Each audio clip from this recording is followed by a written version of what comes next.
Chers tous, j'ai besoin quand même d'échanger un peu avec vous sur la fameuse question du dialogue tant demandé en République démocratique du Congo, mais j'aimerais quand même fixer sur ce que le président lui-même a dit.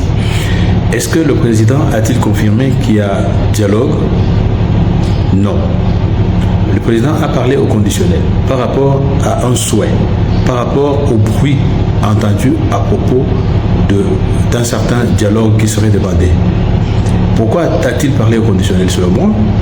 Il utilise le conditionnel parce qu'en fait, le dialogue, au sens strict du terme, ne devait faire l'objet que de sa convocation, que lui-même puisse prendre l'initiative. Or, pour prendre l'initiative, il faut avoir des bonnes raisons pour que ce dialogue-là puisse avoir lieu. Mais à ce stade, le président de la République ne voit pas en quoi ce dialogue serait important.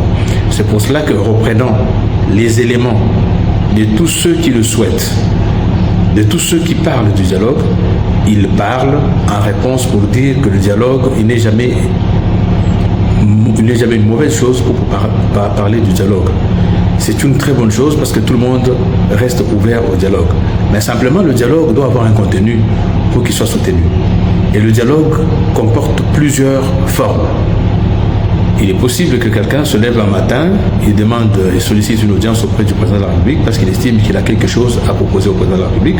Et le président de la République, selon le calendrier, celui qui est disponible, il peut recevoir cette personne, selon qu'elle serait une personnalité, une grande personnalité, et cette personne peut échanger avec le président sur n'importe quel sujet d'intérêt national. Et le président peut prendre compte selon que cela peut l'exiger.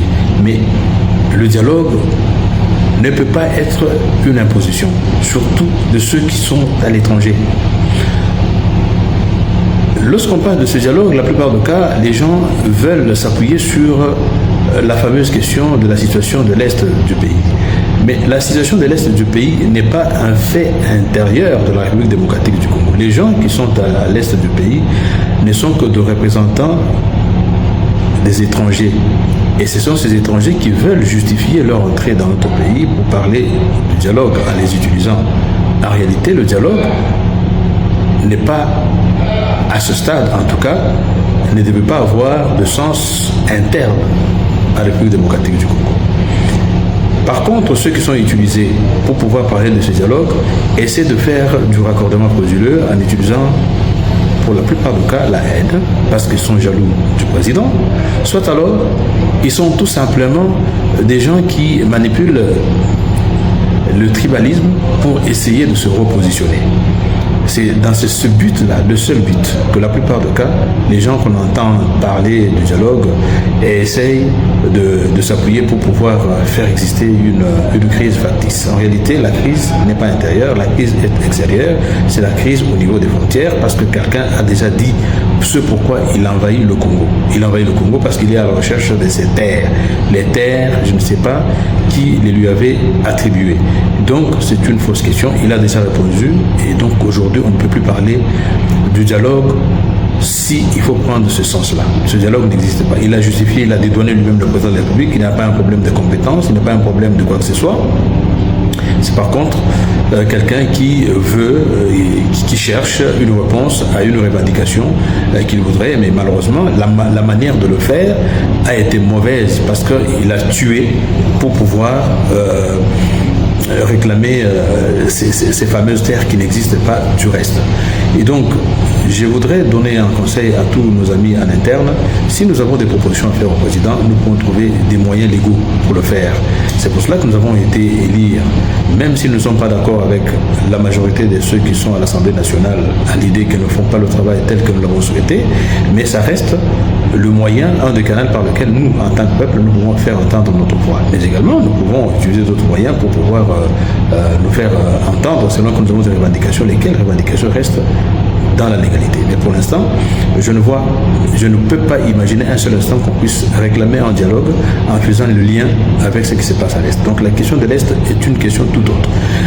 On justifie aussi par moments en faisant allusion aux revendications soi-disant du 1-23, des revendications qui sont fallacieuses parce que justement eux-mêmes ne savent pas le soutenir.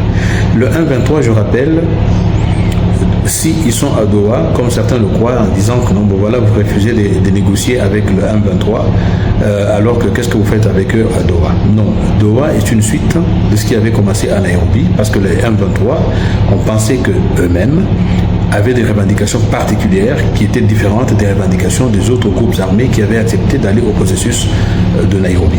En réalité, après tout le temps qui s'est écoulé, on a bien compris que les revendications dont il faisait allusion ne sont qu'une prolongation où ils ne sont fait passer que des porte-voix de M. Kagame pour réclamer ce que lui, Kagame, voulait bien depuis longtemps, donc envahir le Congo pour des raisons obscures, notamment la fameuse question, la farce, j'ai envie de dire, de la fameuse terre qu'elle rechercherait au Congo. Donc ceux-là ne portent que ces germes-là. Malheureusement, parmi eux, il y a eu des Congolais qui ont été corrompus et qui ont été amenés là pour essayer de ramener la question au niveau du Congo, mais ça n'a rien à voir. Donc il faut qu'on se tranquillise. Le 1-23 n'est pas à Doha pour négocier de sorte que l'on puisse parler d'un dialogue national et qu'on les inclurait. Non, ça n'a rien à voir. Le 1-23 a voulu se distinguer des autres groupes armés et le président a été de bonne foi en acceptant quand même qu'ils puissent s'expliquer, qu'ils puissent donner leurs revendications au niveau de Doha dans le cadre du prolongement du processus de Nairobi. Ça n'a rien à voir avec une quelconque crise en interne. Donc ils n'ont pas une revendication et tout le monde le sait. Lorsqu'on a entendu parler de leurs fameuses revendications, tout le monde a bien suivi que ces revendications n'ont rien à voir avec nous et donc il faut qu'on se tranquillise. Le dialogue, il faut lui donner un contenu. À ce stade, les tenants de ce dialogue-là, tous ceux qui utilisent le terme dialogue, pour la plupart, en tout cas, je n'entends pas personnellement de vraies revendications, je n'entends pas la substance, je ne comprends pas qu'est-ce que l'on recherche dans ce dialogue-là. À la limite, c'est des personnes qui voudraient peut-être se repositionner. Aujourd'hui, on n'est plus dans cette histoire, on est ailleurs. De plus en plus, je donne du crédit à tous ceux qui pensent maintenant que le président de la République n'était pas dans un mandat, mais plutôt dans une mission. Donc, laissons le président terminer sa mission, et quand il termine la mission, à ce moment-là, nous pouvons parler en termes de mandat. Donc, pour nous, je associe ma voix à tous ceux qui pensent que avant de parler d'un quelconque dialogue, il faut d'abord qu'on termine avec la situation de guerre, recouvrer notre intégrité territoriale, et à ce moment-là, et à ce moment-là seulement, on pourra peut-être penser à parler de quelque chose qui serait en interne, si jamais il y en a, et il faut bien trouver des bonnes raisons. Peut-être ce serait se mettre autour d'une table pour parler de l'avenir du pays. Et on peut se poser cette question, et pour dire des choses sur l'avenir de notre pays, il est possible, évidemment. Lorsqu'il faut parler de cette fameuse constitution qui nous gère, laquelle constitution pour nous est une émanation des belligérants, parce que c'était des négociations sans fondement, mais aujourd'hui on a besoin d'avoir peut-être une constitution qui pourrait régler définitivement certaines questions au Congo, et les questions du Congo, ça peut être au niveau de la territoriale, au niveau des questions ayant trait au mode d'accession au pouvoir quand on est gouverneur. Je voudrais bien avoir un gouverneur nommé plutôt qu'un gouverneur élu, parce que justement ça alourdit la machine. La question, ce serait peut-être voir comment il faut éliminer les fameuses assemblées provinciales qui sont du reste budgétivores. La question, ce serait comment réduire la taille de façon définitive du gouvernement.